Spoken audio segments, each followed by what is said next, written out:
Assalamu alaikum dear students. Today we are going to discuss class 10th chemistry and chapter number 2. The topic is chemical properties of acid, or we may say it that chemical reactions of acid.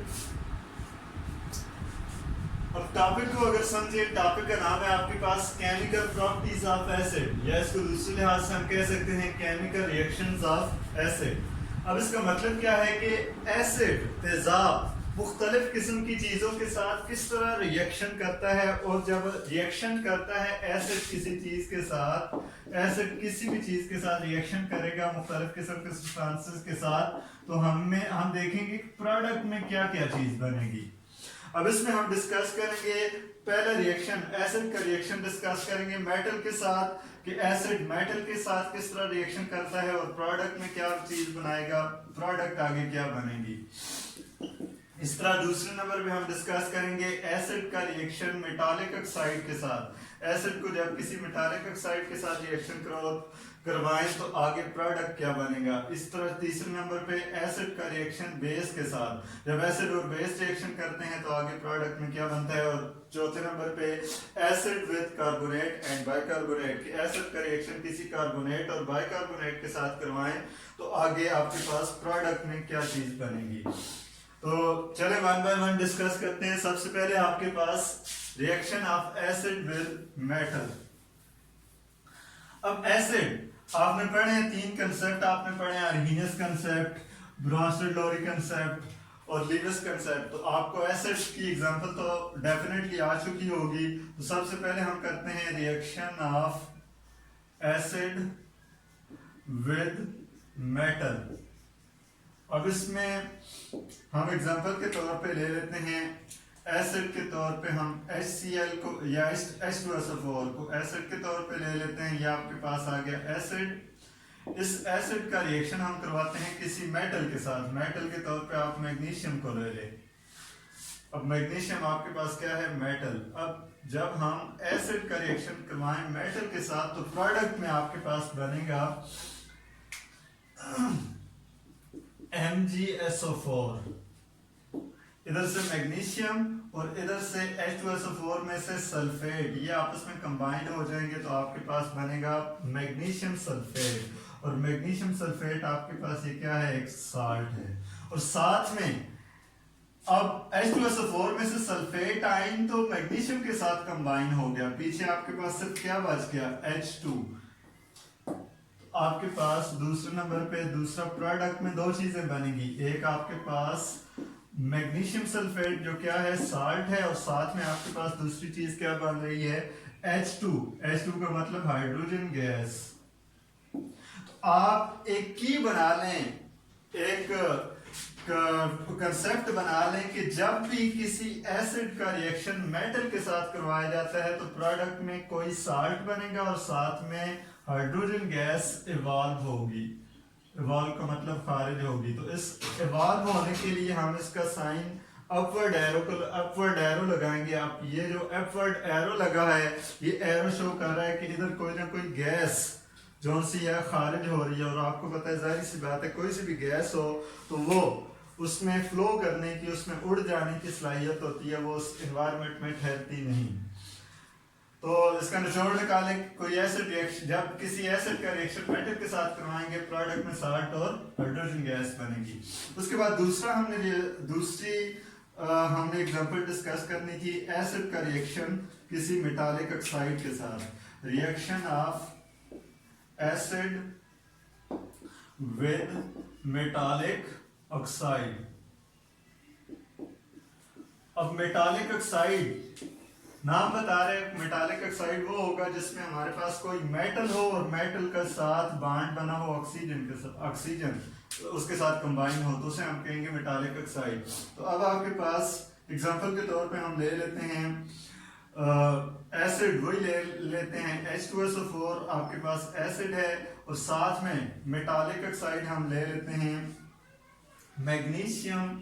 ये metal थी हमारे पास, अब oxide, इसके साथ oxygen लगा दें तो ये मेटालिक ऑक्साइड बन गया। ये आपके पास हो गया एसिड और साथ में आपके पास ये क्या है, मेटालिक ऑक्साइड। अब जब आप एसिड और मेटालिक ऑक्साइड का रिएक्शन करवाते हैं तो क्या होगा, आपके पास ये मैग्नीशियम और इधर से सल्फेट या आपस में मिल जाए तो वही आपके पास क्या बनेगा, मैग्नीशियम सल्फेट। और मैग्नीशियम सल्फेट आपके पास एक तरह से क्या है, साल्ट है। पीछे आपके पास क्या रह गया, एसिड वाली साइड से H2 रह गया और ऑक्साइड से ऑक्सीजन रह गया। ये दोनों आपस में मिलें तो क्या बना देंगे, H2O। और H2O आपके पास क्या है, वाटर। अब इसका हम निचोड़ निकालें, नतीजा निकालें कि जब किसी भी एसिड का रिएक्शन करवाया जाए मेटालिक ऑक्साइड के साथ, एसिड को मेटालिक ऑक्साइड के साथ रिएक्शन करवाएं तो प्रोडक्ट में क्या चीज बनेगी, प्रोडक्ट में दो चीजें हमेशा आप याद रखें, एक साल्ट होगा और साथ में क्या होगा, वाटर होगा। उसके बाद तीसरे नंबर पे आपके पास आ जाता है, हम अगर डिस्कस करें तो reaction of acid with base.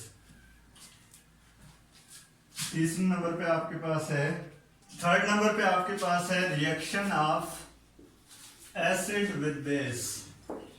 जब हम किसी एसिड का रिएक्शन करवाएं किसके साथ, बेस के साथ, तो आपके पास एसिड में आप ले लेते हैं HCl और बेस में आप ले लें NaOH। अब आपके पास HCl एक क्या है, एसिड है, और NaOH आपके पास क्या है, बेस। तो ये बहुत ही सिंपल सा रिएक्शन है। जब एसिड और बेस का आपस में रिएक्शन करवाएं तो आपके पास दो चीजें बनेगी, एक आपके पास बनेगा साल्ट NaCl और साथ में एसिड से H आएगा, दूसरी तरफ से बेस से OH। H और OH मिलके क्या बना देते हैं, इसको हम लिख सकते हैं H2O। अब इसका निचोड़ निकालें हम कि जब किसी भी एसिड का रिएक्शन करवाया जाए बेस के साथ तो प्रोडक्ट में आपके पास साल्ट और साथ में क्या बनेगा, वाटर, दो चीजें बनेंगी। और इस रिएक्शन को कहते हैं न्यूट्रलाइजेशन रिएक्शन। कौन से रिएक्शन को कहते हैं, न्यूट्रलाइजेशन। एसिड और बेस के रिएक्शन को जिसमें प्रोडक्ट में आपके पास साल्ट और वाटर बने, इस रिएक्शन को आप क्या नाम देंगे, न्यूट्रलाइजेशन रिएक्शन। ये आपका एक अलग से भी टॉपिक है, बहुत इंपॉर्टेंट रिएक्शन है, तो आपको इसको पता होना चाहिए कि न्यूट्रलाइजेशन रिएक्शन क्या होता है। उसके बाद चौथे नंबर पे आपके पास है रिएक्शन ऑफ एसिड विद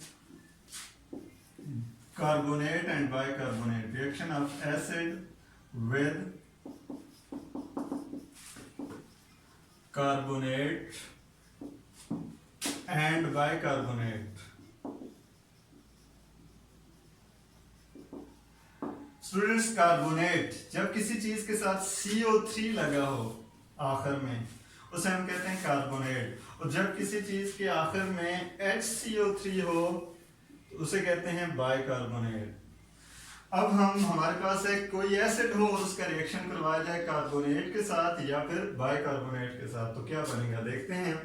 अब एसिड के तौर पे हम ले लेते हैं H2SO4। इसका रिएक्शन, ये एसिड है, इसका रिएक्शन हमने किसके साथ करवाना है, इसका रिएक्शन हमने करवाना है किसी कार्बोनेट के साथ। तो कार्बोनेट में हम ले लेते हैं कैल्शियम कार्बोनेट CaCO3। जब हम इन दोनों का एसिड का रिएक्शन करवाएंगे कार्बोनेट के साथ तो क्या होगा, प्रोडक्ट में क्या चीज बनेगी, आपके पास ये बन जाएगा CaSO4 calcium sulphate. CaSO4 calcium sulphate. ये जो कैल्शियम सल्फेट है ये आपके पास एक तरह का साल्ट है, ये आपके पास क्या है, साल्ट है। और साथ में इधर से बच गया एसिड की तरफ से H2 बच गया, इधर से CO3 बच गया। अब इधर क्या होगा, इधर CO3 में से एक ऑक्सीजन अगर निकल के इस H2 के साथ मिल जाए तो क्या बन जाएगा, H2 और एक ऑक्सीजन इधर आ गया, CO3 में से एक ऑक्सीजन H2 को दे दें, H2O बन जाएगा। और पीछे CO3 था, एक ऑक्सीजन आपने माइनस कर दिया, खत्म कर दिया, तो साथ में आपके पास बाकी क्या बच जाएगा, CO2। तो अब इसका नतीजा अगर हम निचोड़ निकालें तो कहने का मकसद ये है कि जब किसी भी एसिड का रिएक्शन करवाया जाए कार्बोनेट के साथ तो प्रोडक्ट में तीन चीजें बनेगी, एक आपके पास साल्ट बनेगा, दूसरा आपके पास वाटर बनेगा, और तीसरे नंबर पे गैस खारिज होगी। और वो गैस कौन सी खारिज होगी, कार्बन डाइऑक्साइड।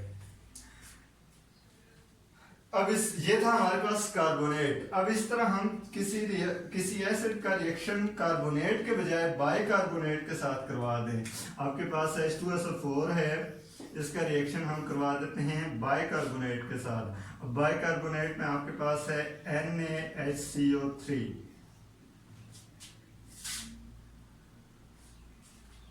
अब NaHCO3 सोडियम बाइकार्बोनेट, इसके हम दो जोन से मॉलिक्यूल ले लेते हैं तो आपके पास प्रोडक्ट में आपके पास बन जाएगा, इधर से दो सोडियम आए और ये सल्फेट के साथ मिल जाए तो ये बन जाएगा Na2SO4। और ये क्या है? Na2SO4 सोडियम सल्फेट एक साल्ट है। उसके अलावा आपके पास इधर से एसिड में से दो हाइड्रोजन और इधर से दो हाइड्रोजन, ये दोनों मिले हैं तो आपके पास ये 2H2O बन जाएंगे। क्या बन जाएंगे? 2H2O। अब और बाकी इधर CO3 भी आपके पास ये दो हैं एक तरह से। ये जो हमने पीछे बड़ा 2 लिखा है इसका मतलब है ये दो मॉलिक्यूल थे। तो अब आपके पास CO3 भी आपके पास दो हैं। अब CO3 जो दो थे, एक CO3 ने भी अपना ऑक्सीजन दे दिया वाटर बनाने के लिए, दूसरे ने भी अपना ऑक्सीजन दे दिया वाटर बनाने के लिए, तो आपके पास दो वाटर के मॉलिक्यूल बन गए। तो पीछे आपके पास दोनों CO2 की सूरत में आपके पास दो CO2 के मॉलिक्यूल बन जाएंगे। तो इसलिए हम इसको इकट्ठा करके 2CO2 लिख देंगे। तो इस तरह जब हम कार्बोनेट का रिएक्शन एसिड के साथ करवाएं तब भी साल्ट, वाटर और कार्बन डाइऑक्साइड गैस इवॉल्व होगी, और बाइकार्बोनेट का अगर हम रिएक्शन करवाएं तब भी आपके पास प्रोडक्ट में साल्ट बनेगा, साथ में वाटर के डबल मॉलिक्यूल बन जाएंगे और साथ में कार्बन डाइऑक्साइड गैस इवॉल्व होगी।